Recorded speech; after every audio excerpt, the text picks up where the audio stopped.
Hello friends, मैं आपकी दोस्त सुधा सिंह दिव्यांगम चैनल से आप सबका स्वागत करती हूं और आशा करती हूं आप लोग स्वस्थ होंगे।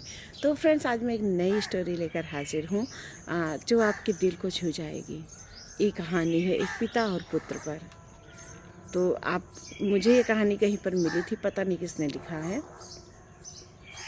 जो इंग्लिश में लिखी हुई थी ये कहानी, जिसका हिंदी में अनुवाद है। और यह कहानी सच में बहुत ही प्यारी है और आज के जनरेशन के लिए एक शिक्षा है। तो फ्रेंड्स, मैं कहानी शुरू करती हूँ। पिताजी बूढ़े हो गए थे और चलते समय दीवार का सहारा लेते थे, जैसा कि अक्सर बूढ़े लोग करते हैं। नतीजन दीवार रंगहीन हो गई थी। जहाँ भी वो छूते थे, दीवार पर उनकी उंगलियों के निशान बन जाते थे। मेरी पत्नी ने यह देखा और अक्सर गंदी दिखने वाली दीवारों के बारे में शिकायत करती रहती थी। एक दिन उन्हें सर दर्द हो रहा था, इसलिए उन्होंने अपने सिर पर थोड़ा सा तेल लगा लिया और मालिश किया, और इसलिए चलते समय दीवारों पर तेल के दाग लग गए थे। मेरी पत्नी यह देखकर मुझ पर चिल्लाई और मैं अपने पिताजी पर चिल्लाया और उनसे थोड़ी सी बदतमीजी में बात की और उन्हें सलाह दी कि वो चलते समय दीवारों को तो बिल्कुल ना छुएं। वो दुखी लग रहे थे। मुझे भी अपने व्यवहार पर शर्म आ रही थी, लेकिन मैंने उनसे कुछ नहीं कहा। पिताजी ने चलते समय दीवार को पकड़ना बंद कर दिया और एक दिन वो गिर पड़े। वह बिस्तर पर पड़ गए थे और कुछ ही समय में हमें छोड़कर चले गए। मुझे अपने दिल में अपराध बोध महसूस हुआ। मैं उनके भावों को कभी नहीं भूल पाया था और उनके जाने के बाद उनके गिरने के बाद कुछ टाइम बाद उनका निधन हो गया, जिसके लिए मैं खुद को कभी नहीं माफ़ कर पाया। कुछ समय बाद हम अपने घर की पेंटिंग करवाना चाहते थे। जब पेंटर आया तो मेरे बेटे ने वो अपने दादाजी से बहुत प्यार करता था, उसने पेंटर से पिता की फिंगरप्रिंट को ना मिटाने के लिए कहा और उन जगहों को पेंट ना करने की अनुमति दी।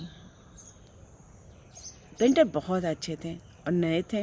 उन्होंने उसे भरोसा दिलाया कि वह मेरे पिताजी की फिंगरप्रिंट के निशान को नहीं मिटाएंगे, बल्कि निशान के चारों ओर एक सुंदर घेरा बनाकर एक अनूठी सी डिजाइन बना देंगे।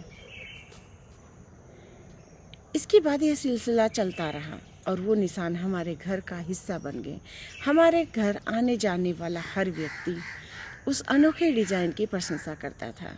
समय के साथ मैं भी बूढ़ा हो गया।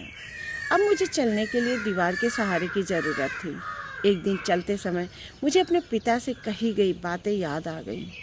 मैंने बिना सहारे की चलने की कोशिश की। मेरे बेटे ने ये देखा और तुरंत मेरे पास आया और मुझे दीवार का सहारा लेने के लिए कहा। चिंता व्यक्त करते हुए मैं बिना सहारे गिर जाऊंगा, मैंने महसूस किया मेरा बेटा मुझे पकड़कर चल रहा था। मेरी पोती तुरंत आई और प्यार से मुझे सहारा देने लगी। अपना हाथ उसके कंधे पर रखने के लिए कहा। मैं लगभग चुपचाप सा रोने लगा था। अगर मैंने अपने पिता के लिए भी ऐसा ही किया होता तो आज लंबे समय तक वो जीवित होते। मेरी पोती मुझे साथ ले गई और सोफे पर बैठा दिया। फिर उसने मुझे दिखाने के लिए अपनी ड्राइंग बुक निकाली। उसकी शिक्षिका ने उसकी ड्राइंग की प्रशंसा की थी, उसे बेहतरीन टिप्पणियाँ दी थी। इसके दीवार पर मेरे पिता के हाथ का निशान था।